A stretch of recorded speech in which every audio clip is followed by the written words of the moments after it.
Valentine's ആയിട്ട് നിനക്ക് ഈ വർഷം പെണ്ണില്ലല്ലേടേ. എന്റെ പൊന്നു പൂർണ്ണിമ, നീ ഇങ്ങനെ ശവത്തെ കുത്തണ വർത്താനം പറയല്ലേ. നിനക്കെന്ത് സുഖം, മൊത്തം 4 ലൈൻ ഉണ്ടല്ലേ. ഓ അത് നീ പറഞ്ഞ ശരിയാണ്. ചോക്ലേറ്റ് ഡേക്ക് പലതരം ചോക്ലേറ്റ് കിട്ടും. ടെഡി ഡേക്ക് 4 ഡിഫറെന്റ് ടെഡി ബിയർ കിട്ടും. പക്ഷെ hug day, kiss day, Valentine's day അന്ന് ഞാൻ ഫോൺ എടുക്കും. അതിനൊന്നും എനിക്ക് താല്പര്യം. എനിക്ക് കിട്ടുന്ന സാധനങ്ങൾ മാത്രമേ ഇഷ്ടമുള്ളൂ. അതൊക്കെ റിസ്ക്കാണ്.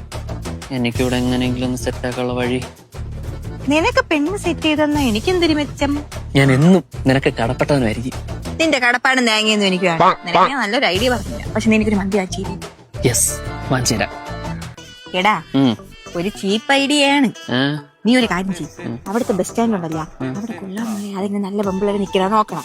എന്നിട്ട് അവരോട് ചെന്നിട്ട് ലൈനുണ്ടോ, കമ്മിറ്റഡ് ആണോ, വാലന്റൈൻസ് ഡേ എന്താണ് പരിപാടി എന്നൊക്കെ നീ ചോദിക്കണം. എന്നിട്ട് വേണം അവളൊക്കെ വല്ല വീഡിയോ എടുത്തിട്ട് എന്നെ ഇറങ്ങിയിട്ട്. എടാ നിനക്കൊരു വിഷയം വരൂല.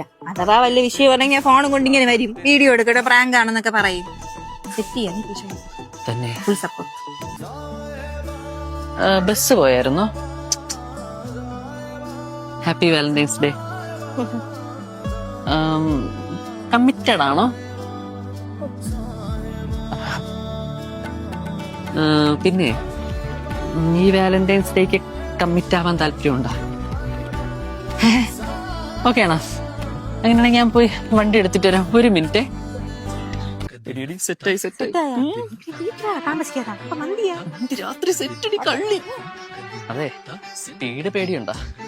എനിക്ക് പേടിയില്ല, ചേട്ടന് പേടിയുണ്ടോ? ഇയാള് മിമിക്രി ഒക്കെ ചെയ്യല്ലോ. എന്റെ സൗണ്ട് ഇങ്ങനെയാണ്. എടി അത് നിന്റെ സൗണ്ട്. എടിയല്ല, എടാ. അല്ല, അപ്പൊ ആള് മാറിപ്പോയി. ഈ വാലന്റൈൻസ് ഡേക്ക് ഞമ്മള് സിംഗിളാ. മോന് സിംഗിളാണെന്ന് ഞമ്മക്കറിയാം. വണ്ടി എടുമുള്ളേ. എന്തോന്ന് തട്ടണത്? അത് മൊബൈല്. വണ്ടി എടങ്ങോട്ട് പിന്നെയല്ലേ മോനെ.